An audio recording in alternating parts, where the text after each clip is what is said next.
Hey guys, welcome back to The Body Keeps the Score. Well, actually, it's not. The channel isn't called Body Keeps the Score, but Scott and I are going through It books. may feel like it. Yeah, that's true. That's true. This is in particular is probably the most emotional book for sure, just because of how many stories are shared in these chapters. Yes. Which is why we just want to cover some highlights. We're not going to go into some of the stories because they are pretty traumatic. So we are in part 4 right now. We're going to cover all of part 4 because it is only 2 chapters. It is called The Imprint of Trauma. And the first chapter is uncovering the problem of traumatic memory. And the next one is the unbearable heaviness of remembering. Yeah. So there may be, as he explains, there are day-to-day memories. And if I ask you what you were doing, last Tuesday morning, or what you had last Tuesday evening, let's say for dinner, you might not remember. Yeah. Because our brain is able to take things like that. It has a framework, and because it's not that important, it doesn't bother us, and we're able to keep functioning in a normal way. But when you add a trauma memory is always associated with trauma, all of a sudden it's going to go somewhere. Right.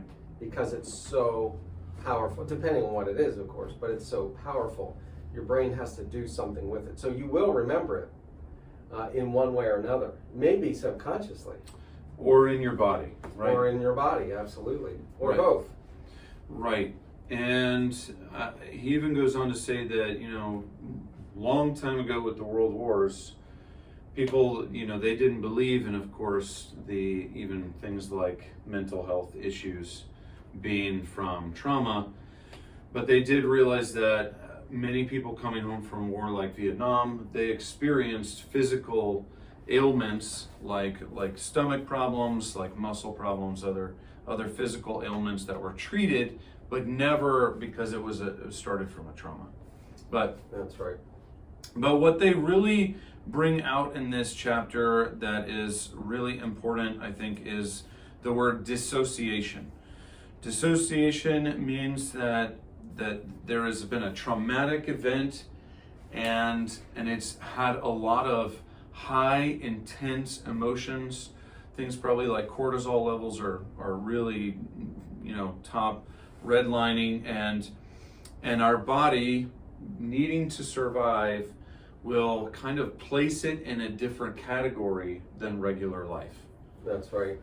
Yeah, and honestly, that reminds me a lot of the work of Kurt Thompson and how during difficult experiences, our prefrontal cortex can go offline. Right.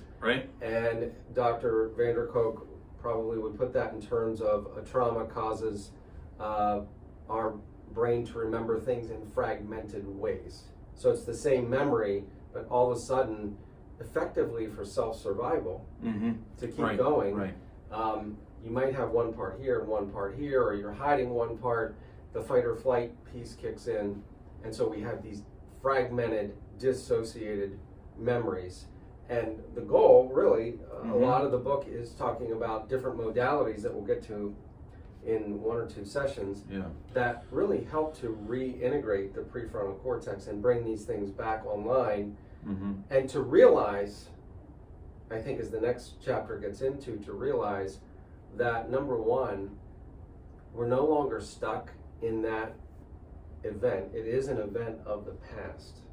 Right. So that is the problem is dissociation has separated it from your narrative, which also means that it can still be current because you haven't integrated it into your normal framework, which means you don't really move past what's been dissociated.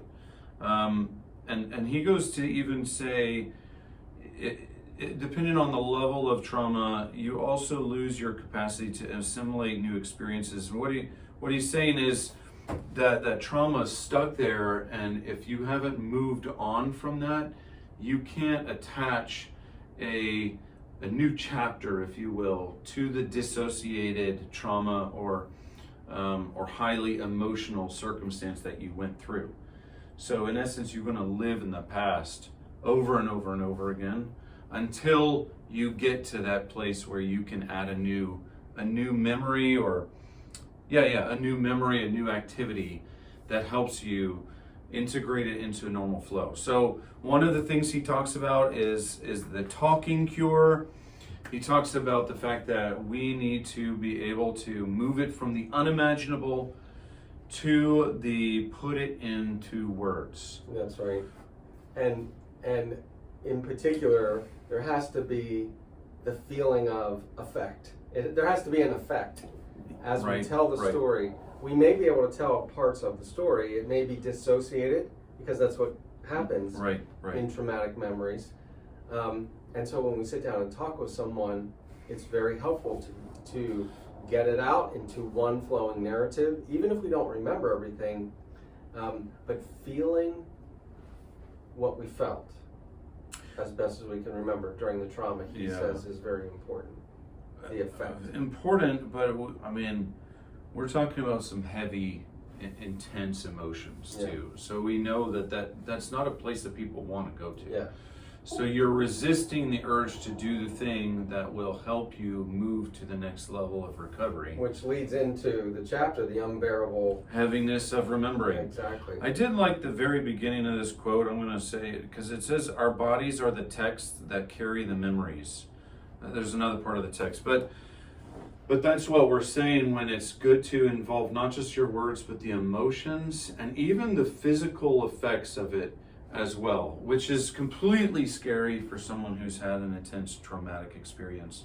But so necessary to say, if you're going through that, then it needs to be completed, meaning add on the new experience that you are now overcoming it and it is now moving into the past. And apparently, according to all his studies, as soon as you do that, it does not have nearly the same power over you that it has for however many years or decades. Yep.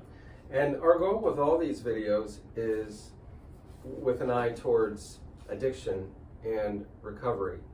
And one of the connections here is that these traumatic memories can cause pain if they're not dealt with. Yeah. And as we often talk about at Celebrate Recovery, this pain can lead us to self-medicate. And we may self-medicate through alcohol, through other drugs, through sex, through overeating, through gambling. We're trying to find a way to soothe these traumatic memories.